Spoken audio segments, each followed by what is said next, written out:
मेरा सवाल ये है, और आपके पास आ रही हूं संजय मिश्रा जी, कि यहां पर जिस तरह से रैलियां हो रही हैं, सवाल ये है कि अरविंद केजरीवाल की रैली है या फिर ये इंडिया गठबंधन की रैली? क्योंकि आम आदमी पार्टी कह रही है तो केजरीवाल के समर्थन में, कांग्रेस कह रही है ये व्यक्ति विशेष की नहीं है। तो चर्चा जी, मैं आपके बात का जवाब दूं उससे हाँ। पहले जरा साजिया जी ने कुछ गंभीर आरोप लगाए। हाँ, बोलिए बोलिए। मैं इनसे पूछना चाहता हूं कि जितने भी आरोप लगे हैं अभी तक आम आदमी पार्टी के नेताओं के ऊपर, उसमें से किसी एक के ऊपर भी कोई भी आरोप सिद्ध हुए हैं क्या? और मैं समझता हूं कि जब तक सिद्ध नहीं हो जाता तब तक आरोप को आरोप रहने दिया जाए। हाँ। आरोप किसी के ऊपर भी लगाया जा सकता है। हाँ। और किसी के द्वारा भी लगाया जा सकता है। मैं कह रहा हूं कि विपक्ष के लोग भी सत्ता पक्ष के ऊपर आरोप लगा रहे हैं। प्रधानमंत्री जी खुद आरोप लगाते हैं और उस व्यक्ति को अपने पार्टी में दल में लेकर सोनिया गांधी पर आरोप लगाते हुए अरविंद केजरीवाल ने कहा था, उनका वीडियो है, कि जेल में डालना चाहिए। तो वो गलत कह रहे थे, सही कह रहे थे? मैं इसी बात को तो कह रहा हूं कि आरोप किसी पे भी लगाया जा सकता है। तो वो और किसी के द्वारा भी लगाया जा सकता है। तो इसलिए साजिया जी गंभीर हैं। वो सिर्फ आरोप लगा रहे थे, उनकी बातों में कोई तथ्य नहीं था। उन्होंने कहा था सोनिया गांधी को जेल जाना चाहिए क्योंकि उन्होंने भ्रष्टाचार किया। मैं आपसे पूछ रही हूं जी, यदि बीच में आप रोकिएगा तो उसके मीनिंग बदल जाएंगे। सुनिए भाई साहब, आप बोला, अब के बाद आम बोलना चाहता हूँ कि क्या बोलूंगा, बीच में बदल जाएगा। मैं ये कहना चाह रहा हूँ, आम खट्टे तो होंगे जिसे नहीं मिलेंगे, लेकिन मैं ये कहना चाह रहा हूँ कि साजिया जी को ये एहसास हुआ कि केजरीवाल गलत हैं। मैं समझता हूँ कि बहुत बहुत धन्यवाद इनको। अच्छा, शादी जी बोलने दीजिए, थोड़ा बोल लें, उसके बाद बात करेंगे। हाँ, बोलिए बोलिए संजय जी, बोलिए। ना, मेरी बड़ी बहन है, उनको बोलने दीजिए, कुछ कहना चाह रही हैं। कह लीजिए, आप कह लीजिए। पहले आप में हम दूसरों के पास चले जाते हैं फिर। नहीं, कह लीजिए, नहीं तो मैं अपनी बात पूरी करूँ। हाँ, बोलिए शादी जी, आप ही बोल लीजिए। आप बोलिए, प्लीज कंप्लीट करिए। अरे भाई साहब, समय भाई मेरे अरविंद केजरीवाल बने ही ये सीएम, कांग्रेस पार्टी को गाली बक्कर, शीला ताई हो, मनमोहन सिंह हो, सोनिया गांधी हो, अभिषेक मनु सिंघवी हो, कपिल सिब्बल हो, रॉबर्ट वाड्रा हो, प्रियंका गांधी हो, राहुल गांधी हो, सुन लीजिए ना, छोटे छोटे सवाल लेते हैं। बने हैं वो सीएम ही सदस्य बने। वो आप उस वक्त केजरीवाल जी के साथ थी या नहीं थी जब वो आरोप लगा रहे थे? अरे सोचिए, कार्रवाई तो छोड़िए, यहाँ पे तो अरेस्ट सिर्फ बोलने का है, भाजपाइयों का क्या बोलेंगे, ये सुनेंगे नहीं पड़ेगी, तब भी हट जाना चाहिए। यदि आपको बोलने का नहीं हुआ, मैं पूछ रहा हूँ उस वक्त आप साथ में थी या नहीं थी केजरीवाल के? आप उस वक्त जब आरोप लग रहे थे, आप केजरीवाल जी के साथ थी या नहीं थी? आपने बोला था क्या कि आरोप गलत लग रहे हैं? बिल्कुल थी मैं। हाँ, बिल्कुल थी, आप उसके साथ ही थी। उस बेरूपी के साथ थी मैं, बिल्कुल सही आपने कहा। और हमें लगता था आपको अंगूर नहीं मिले खाने के लिए, इसलिए खट्टे साबित कर दिया आपने। आप कहते रहिए इसलिए। अच्छा, ठीक है, लेकिन मैं आना चाहता हूँ, अब इनको चुप करवाइए, मैंने समय दे दिया, अब इनको चुप करवाइए। मैं ये कहना चाहता हूँ कि ये इस बार की जो चुनाव है 2024 का, ये चुनाव नहीं है, ये धर्म युद्ध है।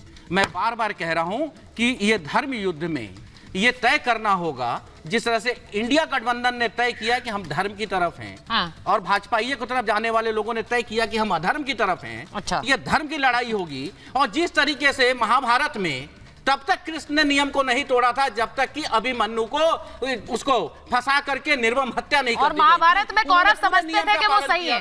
भारतीय राजनीति का अभिमन्यु केजरीवाल को जिस तरह से षड्यंत्र की तरफ फंसाया जा रहा है और खात्मा किया जा रहा है। महाभारत में कौरवों को लगता था कि वो धर्म के रास्ते वाले लोग एक साथ होंगे और कल मैं यहाँ नहीं जानती हूँ, मैं यहाँ किसी को कोई ना तो धर्म और अधर्म की राह पर चलने वाला बता रही हूँ, लेकिन सबको लगता है वो धर्म के रास्ते पर है और बाकी जो सामने वाला है वो अधर्मी है। मैं दुष्यंत जी आपके पास आऊं और दुष्यंत जी और देश जी के पास जा रहे हैं। दुष्यंत जी एक बात बताइए, कांग्रेस में पंजाब में आपके सांसद हैं रवनीत बिट्टू, वो कहते हैं सबसे बड़ा ठग है केजरीवाल, और साथ ही जो सुखपाल खेरा है वो कह रहे हैं जो बोगे वही काटोगे। अब ये कांग्रेस के विधायक और सांसद के बयान हैं। पंजाब में आप लोगों ने गठबंधन नहीं किया है क्योंकि वहां पर कांग्रेस के नेताओं को उठा उठाकर जेल में डाला है अरविंद केजरीवाल की पार्टी। निश्चित रूप से आप सही, आप उन्हीं के समर्थन में। निश्चित रूप से आप सही कह रहे हैं और कांग्रेस का पंजाब का जो यूनिट है उनके विचार वैसे ही हैं, लेकिन कई बार फैसले लेने पड़ते हैं राष्ट्र के हित में, देश के हित में, समाज के हित में, संविधान के हित में। मुझे लगता है उन बड़े हितों को ध्यान में रख के ही श्री खरगे जी ने एवं जो केंद्रीय नेतृत्व है उन्होंने साथ में जाने का फैसला लिया है। यह फैसला देश के लिए है। तो रैली कल अरविंद केजरीवाल के समर्थन में, जो रैली कल की है उसमें वो इंडिया अलायंस की रैली है, सभी लोग उसमें आ रहे हैं। फिर मैं कहूंगा वो रैली संविधान को बचाने के लिए, देश में लोकतंत्र की मजबूती के लिए, आम आदमी के सशक्तिकरण के लिए, क्रॉनिक कैपिटलिज्म से देश को आजाद कराने के लिए, इलेक्टोरल बॉन्ड जैसे घोटाले के खुलासे के लिए, खुद को बचाने के लिए। अरविंद केजरीवाल और हेमंत सोरेन भी उसमें मुद्दा केजरीवाल जी हैं। को बचाने के लिए, खुद को बचाने के लिए? अरविंद केजरीवाल और हेमंत सोरेन जिनकी गलत तरीके से गिरफ्तारी हुई है वो भी मुद्दा है। लेकिन मैं एक चीज कहना चाहूंगा, आपने डिबेट के शुरू में कहा कि कल प्रधानमंत्री जी की रैली मेरठ के अंदर है, हाँ।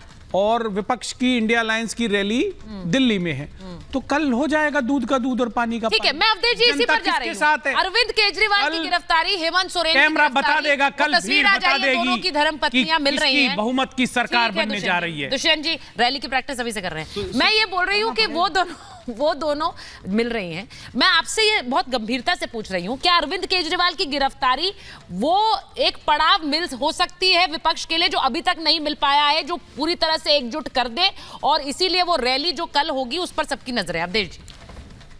रामलीला मैदान की कितनी रैलियां हम लोगों ने देखी होगी, एक रैली और हो रही है, और उसको हमारे मित्र दुष्यंत जी बता रहे हैं कि पूरा परिवर्तन लोकतंत्र का, तो क्रोनिक कैपिटलिज्म का, माने संपूर्ण परिवर्तन उस रैली से हो जाएगा। सुचरिता, इस एक रैली की योजना बनी थी जबकि 5 राज्यों के चुनाव के घोषित होने के पहले कि हम लोग रैली करेंगे भोपाल में। होते होते तो जाके पहली रैली तो हो गई, अंत में जो है मुंबई में दूसरी रैली ये कर पा रहे हैं। तो उसके अगर उसके समानांतर देखो पहले समानांतर देखिए तो नरेंद्र मोदी की कितनी रैलियां हुई हैं। और जहां तक एनडीए का भी सवाल है, तो आंध्र में रैली हुई जो पार्टी उसमें आ गई है, बिहार में रैली हुई जो पार्टी है उसकी आ गई है, तो उनके पास जो पार्टियां हैं वो सब उनके साथ आ रही है। तो रैली में भी आप इतने पीछे हैं और उससे व्यापक परिवर्तन कर लेंगे, तो ये तो आप ही कल्पना कर सकते हैं कि ये रैली कर सकते। दूसरी बात यह है कि इस समय अगर अरविंद केजरीवाल इनके एकत्रीकरण के कारण हो गए हुए हैं, जो अरविंद केजरीवाल 2017 में जब नीतीश कुमार का शपथ ग्रहण हो रहा था तो लालू जी से हाथ मिल गया था, तो उन्होंने वहां से मिल बताया कि मुझे मालूम होता कि उस मंच पर लालू है तो मैं जाता ही नहीं। लालू जी ने उनके बारे में क्या वक्तव्य दिया था, और आज लालू जी अगर उस रैली में उसके साथ आ रहे हैं तो आप देख सकते हो कि राजनीति कहां से कहां पहुंची है।